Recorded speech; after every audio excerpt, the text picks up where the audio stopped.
But I said you have the lowest black unemployment in the history of our country. It was like, it was a game. You know, they play games. They were told, don't even make a facial movement.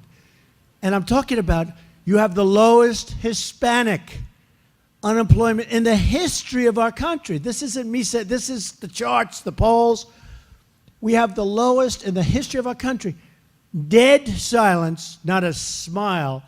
In fact, there was one guy, when I said the lowest African-American unemployment, he was sort of clapping, like, who was that guy? He's a nice guy. I think he was a reverend. And he was, I wouldn't say it was exactly arousing, but he was putting his hands together. And I want to find out who he is. I'm going to send him a letter of thank you. And he was probably severely reprimanded. Don't you think, Rob? I think so, because he was the only one. So that means they would rather see Trump do badly, okay, than our country do well. That's what it means. It's very selfish. And it got to a point where I really didn't even want to look too much during the speech over to that side, because honestly, it was bad energy.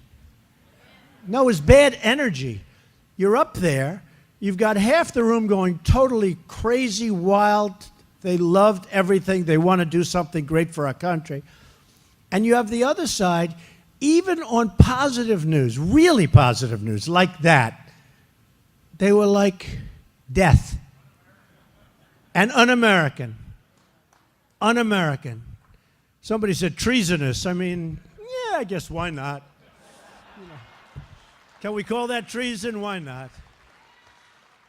I mean, they certainly didn't seem to love our country very much. But Mr. President, words matter.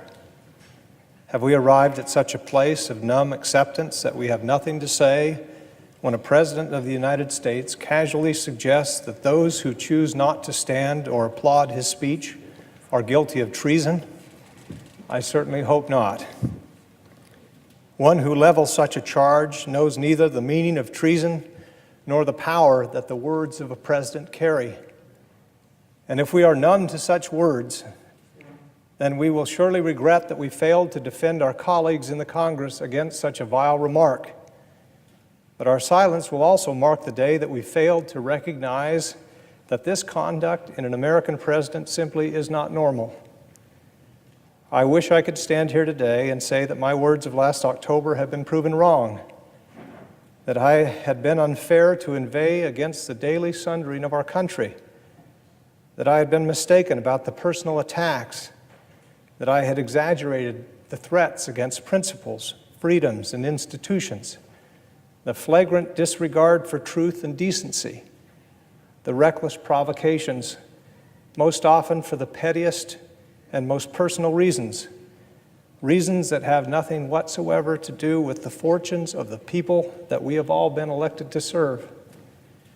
I wish I could say that I had been wrong, but I cannot.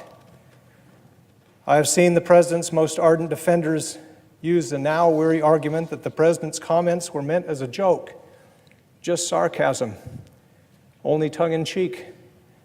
But treason is not a punchline, Mr. President. The President said that the State of the Union address was meant to promote and encourage unity in government. Then why follow up less than a week later with this divisive and harmful rhetoric? Unity is not secured in a speech. It must be pursued constantly through appropriate behavior, mutual respect, and gained by effective leadership. Mr. President, respect is earned, not commanded.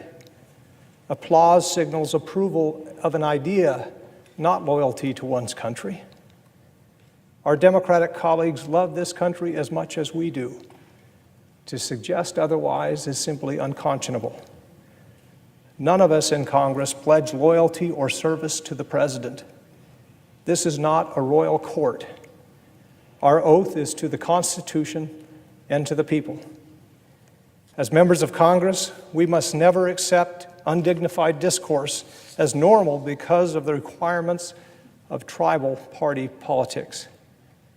None of this behavior should ever be regarded as normal.